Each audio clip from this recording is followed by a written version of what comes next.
On the National Day of China, protesters from different ethnic groups organized a campaign called October 1 World Performance Day Against Communism, entitled Resist China, Protect Freedom in Washington, D.C.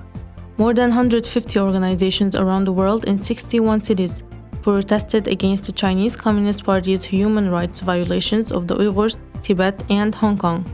Many U.S. lawmakers also attended the protests. Representatives of the U.S. Congress and representatives of the Uighurs, Tibetans, and Mongolians protesters delivered a speech at the protest about Uighurs. Uighurs at the protest site wore the prisoners' blue uniforms, representing the blindfolded and handcuffed Uyghur prisoners as they were being pushed out of the train station in Korla to an unknown Chinese provinces, where it captured the attention of everyone on the streets of Washington. The demonstrations performed all the torture that the Uyghur people in Turkistan are subjected to in detention centers, the oppression against Uyghurs, and the cultural assimilation they are facing. Hundreds of protesters called on governments around the world to take stronger and more concrete measures to end the genocide and to end the Chinese oppression against Uyghurs. In his speech, Scott Perry, representing the state of California, accused the Chinese Communist Party of being a corrupted regime.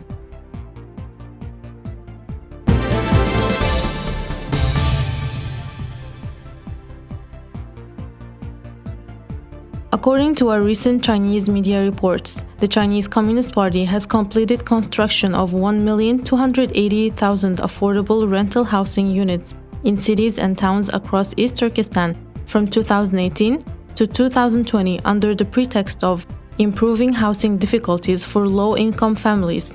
The houses fulfill the desire of more families to live in peace. However, the Safe Housing Project, according to foreign observers, aimed to separate Uyghurs from their real estate, concentrates them in a specific region and separates them from their economic income. Earlier, it was reported that Uyghurs who had been living in inhabited homes for generations in Aksu, Khotan, Qumul, and elsewhere were forced to live in a low-rent housing. Such affordable rental housing has been implemented as a significant project in the 4 southern provinces and states, accounting for 60% of total public housing area to date. According to a recent report on various Chinese news sites, the completion rate of rural housing projects in East Turkestan is 94.54%, with 75,000 units completed in 2020 alone, with an area of 40 to 60 square meters, with more than 94% of the annual plan completed. According to what observers believe, the forced displacement of the Uyghur people from their homes and lands, and their transfer to poor areas with weak traffic and poor living conditions, prevents development and leaves them in a primitive state. In 2017, when mass arrests of Uyghurs began, the Chinese government announced that it would provide a variety of outstanding benefits, including jobs, housing, land, and money, to Chinese immigrants in East Turkestan. Videos and advertisements of vacant housing and vacant landing for the Chinese inside East Turkestan are widely circulated on Chinese websites.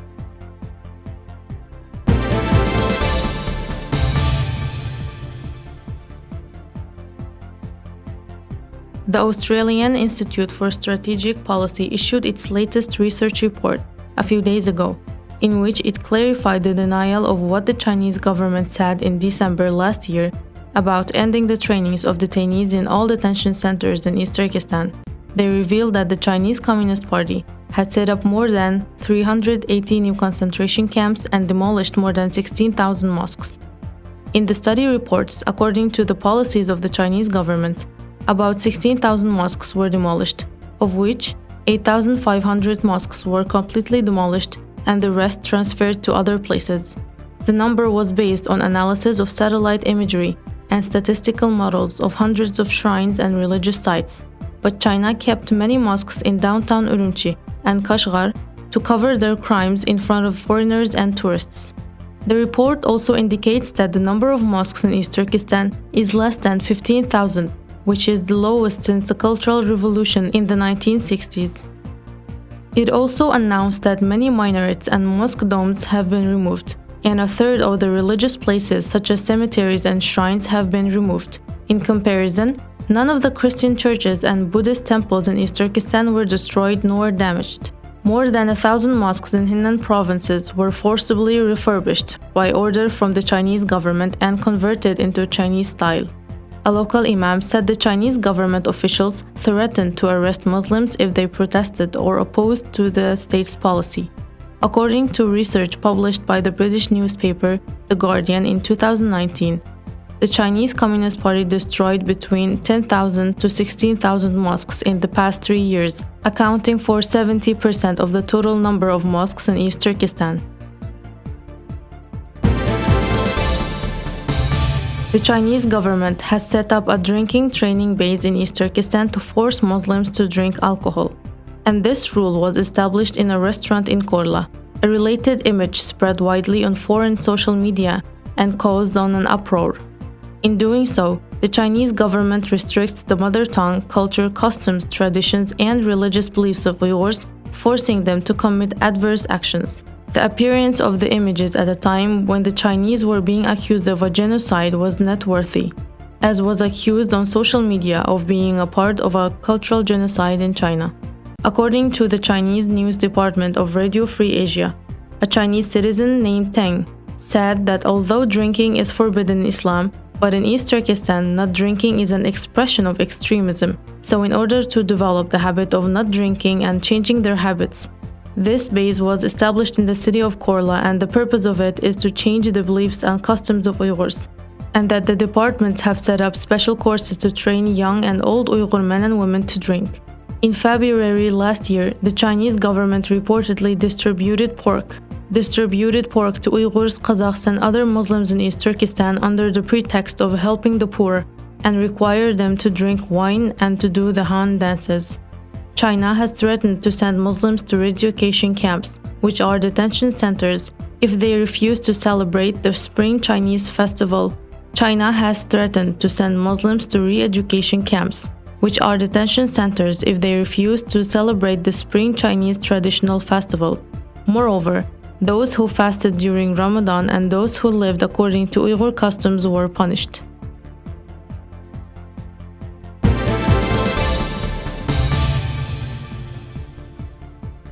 China is one of the most popular countries in the world, as it has become the fastest growing base for illegal gangs in the human organ trade.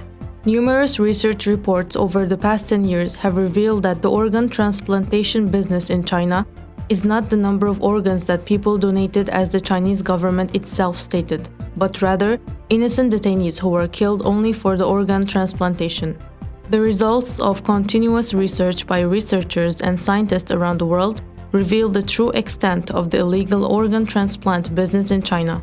On June 22, 2016, 3 independent investigators submitted a 680-page fully evidence-based report.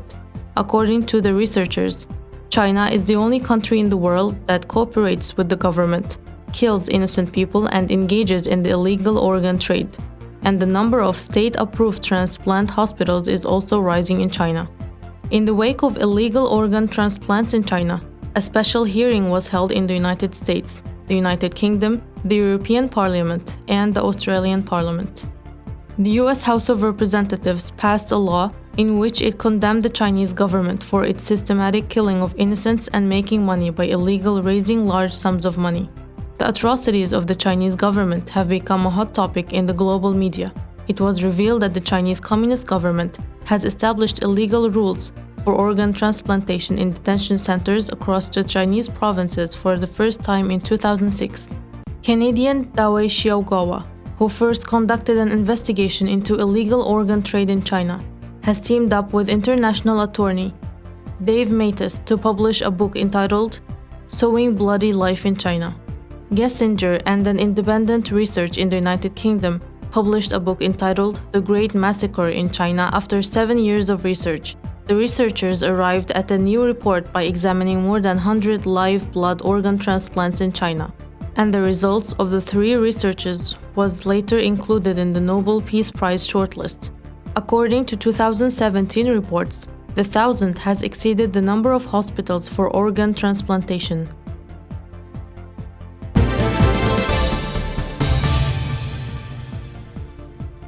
This week, the US President Donald Trump announced via Twitter that he and his wife Melania Trump had contracted the Chinese virus, and that they would be taken to quarantine to begin treatment, and that he and his wife would recover from the virus soon. Trump's secretary, Hope Hicks, has tested positive with the virus, as Hicks recently flew with Trump to Ohio on a private jet Air Force One plane to participate in the first television debate about the 2020 presidential election, then went to Minnesota to contest election ceremony. There, she showed a sign of the virus and she was put into quarantine. For Trump, he belongs to a high-risk group identified by the Centers for Disease Control and Prevention, but the White House doctor said that Trump is in good health and will continue to serve as a president, and his wife Melania has been isolated in the White House. Trump hopes to continue his work as a president without obstacles and will get the latest news of his health. The second presidential debate is scheduled for October 15 in Miami, Florida, and it is not known at this time how Trump's diagnosis of the Chinese virus will affect the debate.